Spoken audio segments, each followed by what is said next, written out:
Dr. Stückelberger, can you hear us? Yeah. Can you tell us what you do? What is your background? Yes, I've been my whole life a scientist, actually, so health scientist. I started in biology, then I have a complicated CV, as many women who survive in the academic world, but mainly I've been doing research and training, teaching my whole life, but more so, more and more, since very early on, I was in WHO, doing my master degree on mental health differential in diagnosis, cross-cultural diagnosis, which I even posted on my website. And then I was taken in a geriatric unit with WHO Collaborative Studies and the Hospital of Geneva, Switzerland, to do research. And research was always and more for political decisions. So since the 90s, I've been deputy director of the Swiss National Program on Aging, 12 million francs, and we had to do science for politics, for politicians, decision-making, and for the people. And then I was also, deputy director at the same time for the Interdisciplinary Center of Gerontology Geriatrics. So my first part of life was a lot on aging, the life course, health, differential men, women, a lot of multidisciplinary factors. And I was paid by the Faculty of Medicine, although I started in psychology, then I went to medicine very quickly. So I did a PhD on population, aging, health, subjective versus objective health, on a big cohort. Because of my positions, I collaborated very quickly with WHO. Mm-hmm. We created an international network on aging. This is how I understood how more and more how the United Nations works, how WHO works.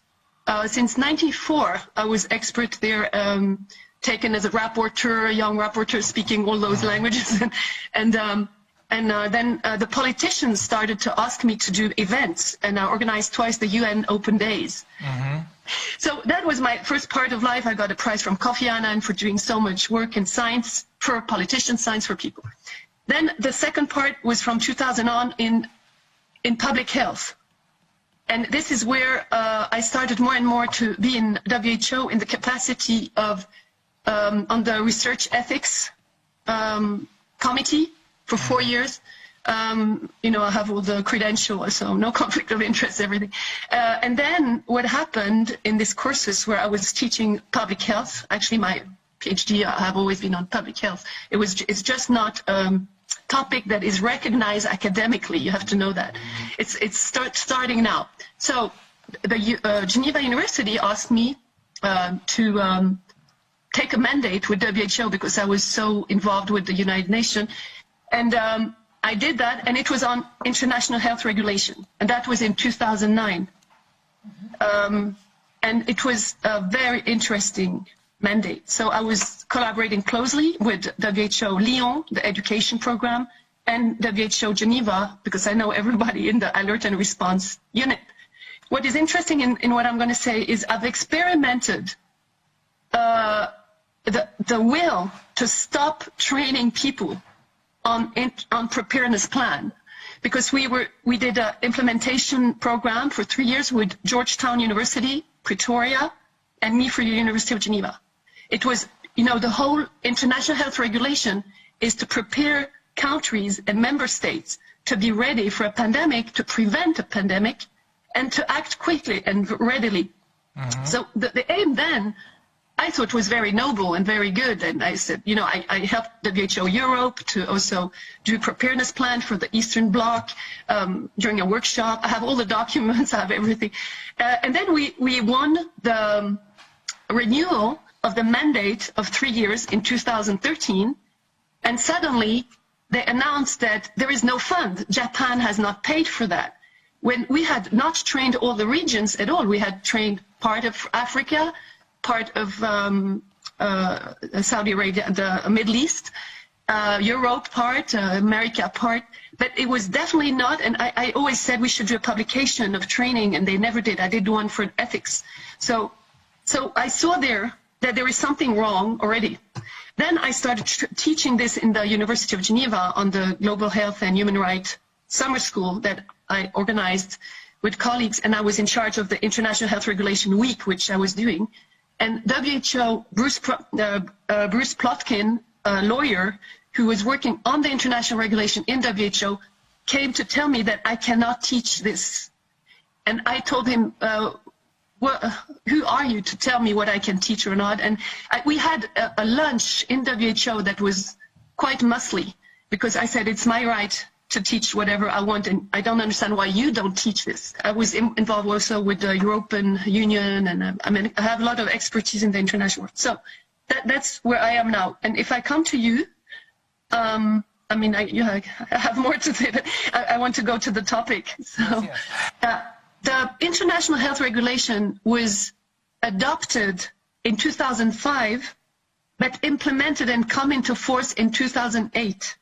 And from 2008, they wanted to do implementation training for all the regions. Yes. That makes a lot of sense, in particular when I see it in the context of what Frau Behrendt just told us. Because what I did not mention previously was that I also did country missions for the IHR Secretariat, and also know Bruce Plotkin. Oh, you know him. I worked there as well and did some guidance issues and things. So I think we have to speak to each other. Okay, great, you know them. Yeah. Switzerland is the center, and I speak that as a Norwegian. It's the center of a lot of corruption, because there we have one of the most important NGO, it's Gavi, the Global Alliance for Vaccine Initiative, which the foundation Bill Gates has, which has, I tell you, I have the papers, total immunity. Total. They can do whatever they want. The police cannot come and look into their computer. When the pandemic happened, what they say is pandemic, I was in South Korea for a big meeting, and I realized there is something not right and not corresponding to the international health regulation when I traveled back. And I think this is very weird. The news says one thing and people don't behave the same in the airports. So I started to look, and I realized over this whole year, all the breaches compared to the international health regulation and the preparedness plan. And I'm working now for a lawyer in Quebec, who's called Dominique Desjardins. You know, I organized the Stockholm Peace Summit post-COVID, where I invited you and you couldn't come. And he was there with two other lawyers, Rocco Galati and Maître Brouza for France. Because I don't think we will solve this public health problem and population economic problem without lawyers. It's impossible. So what I'm doing now with Maître Desjardins, I'm finding out a bit more, and I have 4 points I can talk to you about. First, but you know, as Sylvia is there, she's great because she can confirm and just compliment. First, that this obligation is signed by 194 member states, but it is embedded in the constitution of WHO. So they don't need to adopt it. It is immediately approved, and it's an obligation. So it is legally binding. Which directly. What, the international health regulations or what? Yes, the international. And this is the trick, because nobody knows this. It's in the papers. But you have to go and dig, and it's what, you know, that's what I'm finding out. You have to go and dig the inconsistencies of everything they're doing to see that they are directing as a corporate agency, WHO. Because on behalf of the health security of the international health regulation, they have made a third edition, because the 2005 edition is the second edition. The first one was in 1969. But the booklet of 2005, you know, I don't know if you've seen it. The booklet, this one, you see, is 2005, but it's written second edition, and the third edition comes, I saw just now, in 2014, would enter into force in 2016. And this has made the health security a dictatorship, where Director General can decide on his own to sell vaccines, to sell the PCR, instead of all the documents that say you have to have a confirmation of a clinical and of there are other tests than PCR. So I'm finding out some inconsistencies that have not been used at all in law.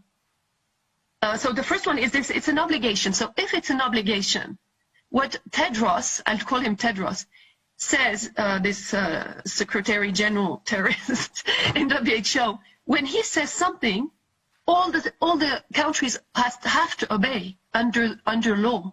All the member states of the WHO, everyone Yes. who signed the agreement with the WHO, because automatically, because as you're saying, this is part of the constitution of the WHO, this is binding law for everyone who is a member of the WHO. Right. Okay. With two reservations. There are two countries, because I was teaching that, so I know. There were two countries in 2009, in the second edition, that made reservations, and it's very interesting. It's the USA, and it is Iran. Uh-huh. They don't want to obey to WHO completely. The 2016 third edition. What happened in WHO, but maybe Sylvia, you were there when it happened.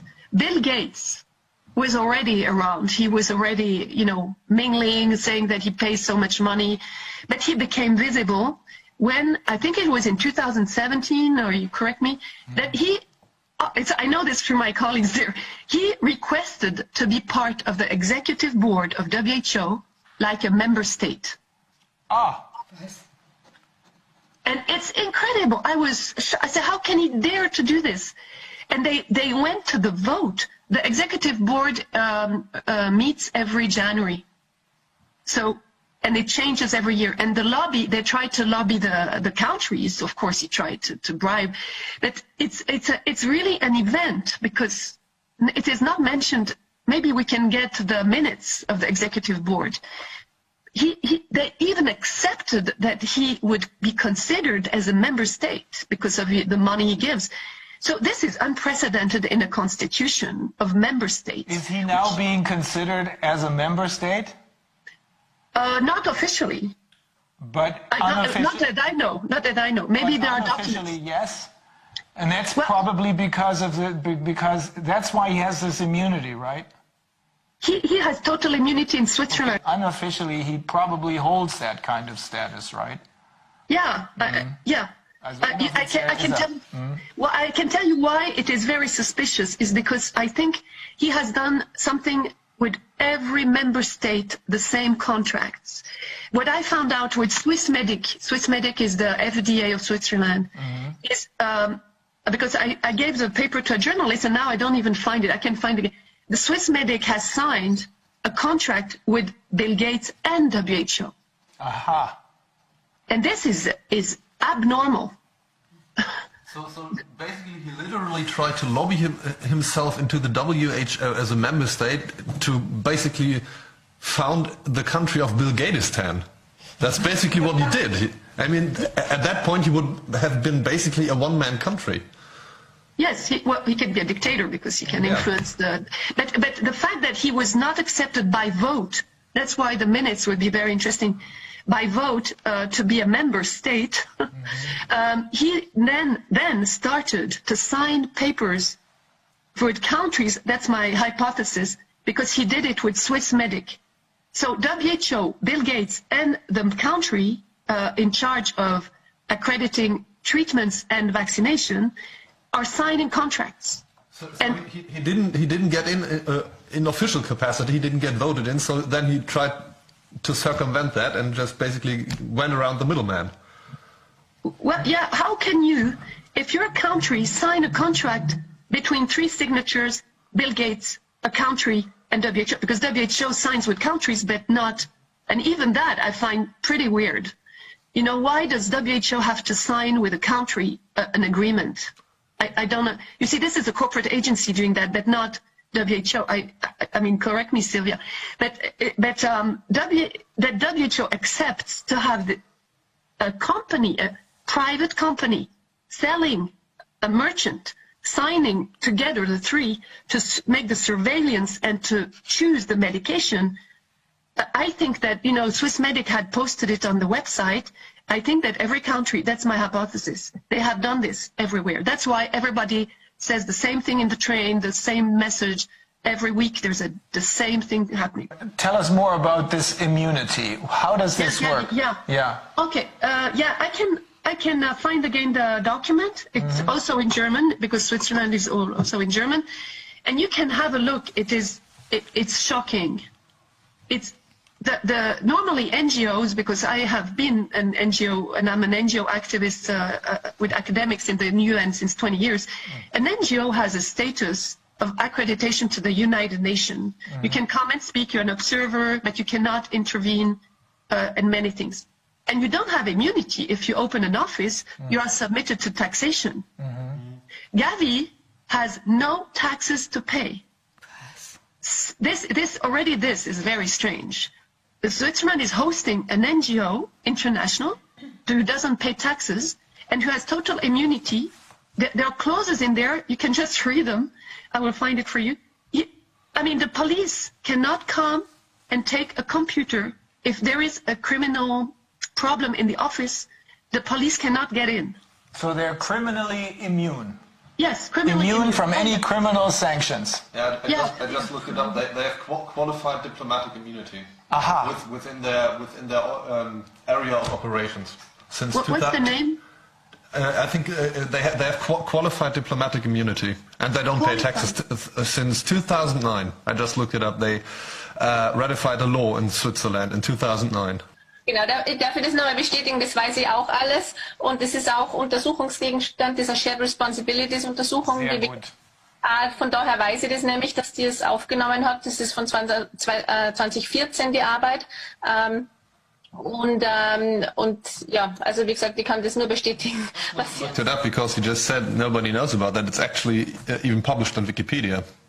Yeah, but people don't know it because nobody cares. Because obviously that's the thing. Nobody cares. Yeah, nobody. In the details, we don't even think that it's possible. Yes, exactly. As citizens. That's why we're not thinking about that. That's why we're not thinking about where is the basis for all this. Because we simply accept what is being told.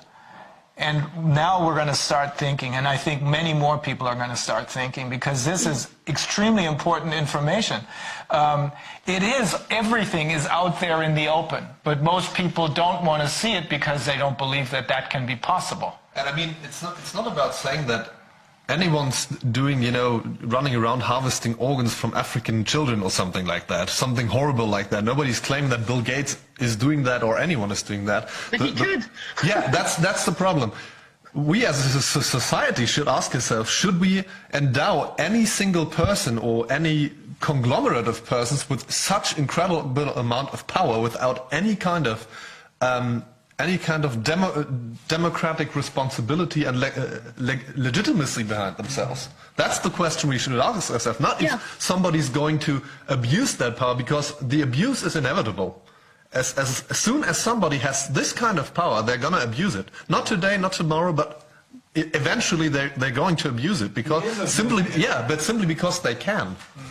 But why them and not us? I have NGOs. Why can they do it and not another NGO? This is the question. Yeah. And also there's a difference with like a normal diplomatic immunity, because this is usually these people come and they just work on relationships, and maybe they have a speeding ticket, or I don't know, I mean, of course they... some kind of political legitimacy.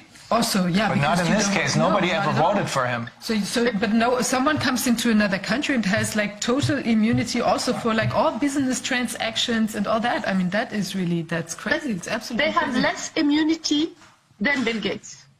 Apparently, that's my friends telling me. So maybe you know more. But the diplomats don't have a total immunity. No, they don't. Yeah. A similar revelation when we were dabbling with European agencies. We found out that in the national regulations about, for example, the European Central Bank in Frankfurt, they have literal diplomatic immunity, and there is no regulation to lift it. So the head of the European Central Bank, for example, if he says, I don't want any kind of seizure of my computers, or I don't want the police in here, they can't go in. Yeah. It literally says that in the law. When he says no, they can't do it. Yeah. And that's basically the same for every European agency. And there are no regulations in place, who would be responsible to lift that immunity? It's not even conceptually possible to do that. And here it's the same, but at least with European agencies, you have at least some kind of democracy behind it. And here it's just, well, now there's immunity and he can do whatever he wants. And the extent of this is much bigger because I know also that in Basel they have the Bank of Settlement. Yeah. Which is, I think, a very important organ of this whole International Bank of, IBS, I think. Which can take the property away from people or something like that. I'm not a specialist in that. But what I'm saying is that it's not only Gavi, it is a whole system organized. And it's very interesting to look at the historical chronology. Because in 2009 was the first year of the implementation of this huge health security governance. And that's when Bill Gates started to sign things and started moving. That's how we just learned about these public-private partnerships. I mean, I've known for a long time that this exists, but from what Frau Behrendt told us, it becomes very clear that the private part of this public-private partnership has taken over control. And not only have they taken over control, they're immune from everything. They're not responsible for... This has got to stop. I'm wondering what is the role of the Secretary General of the United Nations and of the Commission of the Human Rights here? Yeah. Because they are very interested. I made a manifesto. I can give it to you from Stockholm. That was the aim, where I'm asking for a survey, enquête, une enquête, that they have to go and make order in everything. We have to review everything in the United Nations, because the United Nations has been brought into this corporate agency. I have no doubt. They have not done anything since the beginning of this COVID. Yes. I know. Well, we've seen a few statements from individuals that are members of the United Nations or work for the United Nations, which looked encouraging. But you're right. There's nothing, no official action, just like we've seen nothing from the churches. No official action that would have told the population that there is help, that there's another way of doing this, that they would stop in to stop the most egregious activities of these criminals. This is a very clear picture now. We're dealing with a bunch of criminals. But we've seen nothing from the United Nations. So that's another one of those organizations which we really seriously have to think about. Do we need them? They actually are meeting this week until the 31st of March. And I would really suggest you write to the Haut Commissaire, High Commissioner on Human Rights, Bachelet, very quickly, and request really that things move and that lawyers take a hand on this, because we will. We've spoken with human rights lawyers last night, and we're in the process. They prepared something for us, and we just have to read it. We have so much stuff to read. You saw the statement of the Secretary General that there is massive human rights violation and that the United Nations has to take care of it. Okay, very good. He said it 2 days ago. I've posted it on my Facebook right away. But 50% good, 50% he's promoting the vaccine. So my hypothesis is that he's changing, but he cannot change completely. Otherwise, they will, put him out or something, because he has had a discussion with Pompeo a month ago or 2 months. So there is some signs that he is a good guy, but he cannot move on. Okay, good to know. Okay, Frau Stückelberger, we are in a little bit of a bind because our next guest has only so much time. Is there something else that we need to know? I'll tell you very quickly then. I can send you an article from David Fidler, who's a lawyer, who has written an article from International Sanitary Convention to Global Health Security. He was very worried of the international health regulation when he wrote this, saying that it is becoming a global governance.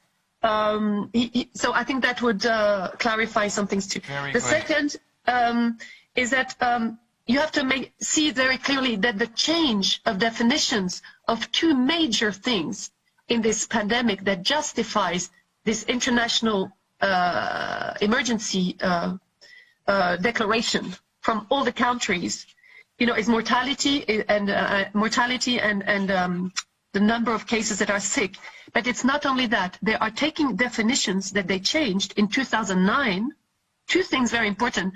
The pandemic definition has changed from being the number of cases abnormally high in deaths and in disease to, there are diseases that are spreading all over the world. Yeah, so they have changed in 2009. They took the definition originally existed of three elements. One is that it's a worldwide disease, that there are a high number, and I think what they call it an abnormally or enormous high number of very sick people and an enormously high number of deaths. And they cut out the last two, and now the only requirement is that we have a worldwide disease. Right. That means that any flu can be turned into a pandemic. Actually, any cold can be turned into a pandemic. Yeah. And it comes from WHO, and it is, I think, when Bill Gates started to change with his crowd, the definitions, what we just talked about, the immunity, everything. And the other one, that the immunity, they changed the definition of the immunity, right? Mm-hmm. Yeah. So now the only immunity is vaccine. Ja, das ist ganz wichtig, das wollen wir auch noch mal kurz ansprechen, die WHO. And this is probably no coincidence, because this happened in 2009. That's when Bill Gates appeared on the picture, right? Yes, the definition of the herd immunity is now, But immunity is very recent. Yes, but he's still there. And the last small thing, very rapid, I'm sure that you saw that WHO has issued twice now, in 7th of December and on 20th of January, medical alert to a product called PCR. It is written in small that it is alert. So it is intentionally criminal to say, alert, this PCR doesn't work with the CTs, you have to find the CTs, and to not say stop. I didn't know that. Oh, okay. So they have an official alert, meaning you can't use PCR tests to detect infections, and at the same time they're still pushing the PCR test as the only means or the best means to detect infections. Yes. That is very interesting to know. And it's intentional, because they say in the recommendation you have to ask for the CT when you do the PCR. That in fact I can give you the reference and you can look, because this is a key. They are intentionally putting a small alert. They are delaying the time, and they're not saying stop it. Okay. Wow. Also, I think, I think we pretty much covered everything thus far. We're probably going to meet again, but I'm very grateful for you taking the time and being here with us today. Same with Frau Behrendt. Also ich danke Ihnen beiden, Frau Stückelberger und Frau Behrendt. Das war extrem aufschlussreich in Bereichen, über die wir bisher so nichts wussten. Super, danke. Sehr gut. Okay. Ich danke Ihnen für Ihre Arbeit auch. Danke. Geht nicht ohne Leute wie Sie. Okay, also bis dann, ne? Okay, tschüss.